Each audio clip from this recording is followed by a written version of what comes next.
Dulu sekali, pada tanggal 16 Agustus 1945, ada anak-anak muda yang sangat berani.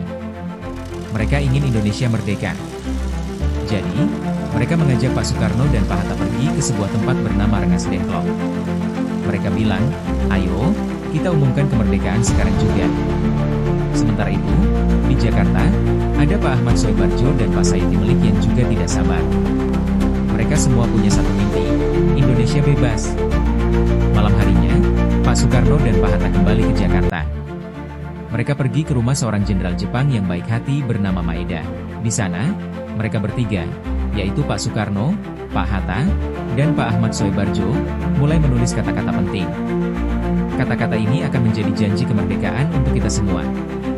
Dengan pensil dan kertas, Pak Soekarno menulis kata-kata janji kemerdekaan itu. Pak Hatta dan Pak Ahmad Soebarjo juga ikut berpikir. Lalu, Pak Sayuti Melik mengetik kata-kata itu dengan mesin ketik. Jadilah sebuah surat penting yang disebut Naskah Proklamasi. Naskah ini adalah harta kita. Di tanggal 17 Agustus 1945, pagi-pagi sekali, semua orang sudah berkumpul di depan rumah Pak Soekarno. Mereka semua senang dan tidak sabar. Ada bendera merah dan putih yang sudah disiapkan oleh Ibu Fatmawati, istri Pak Soekarno.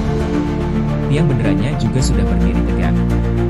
Tepat pukul 10 pagi, Pak Soekarno dan Pak Hatta maju ke depan.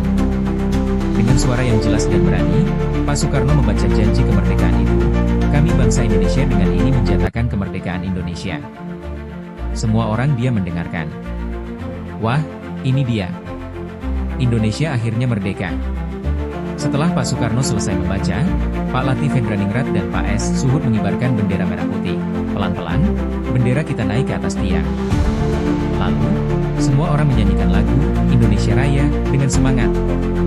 Merah putih itu berkibar gagah, tanda kita sudah bebas.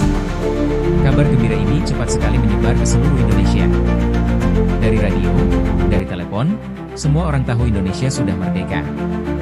Anak-anak, ibu-ibu, bapak-bapak, semua bersorak gembira.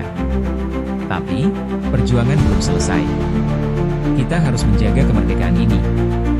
Dari cerita ini, kita belajar banyak hal baik. Kita belajar kalau bersatu itu penting, seperti Pak Soekarno dan Pak Hatta yang bekerja sama. Kita harus berani seperti para pahlawan kita. Dan kita harus mandiri, bisa melakukan banyak hal sendiri. Yuk, kita teruskan semangat baik ini supaya Indonesia kita selalu maju dan hebat.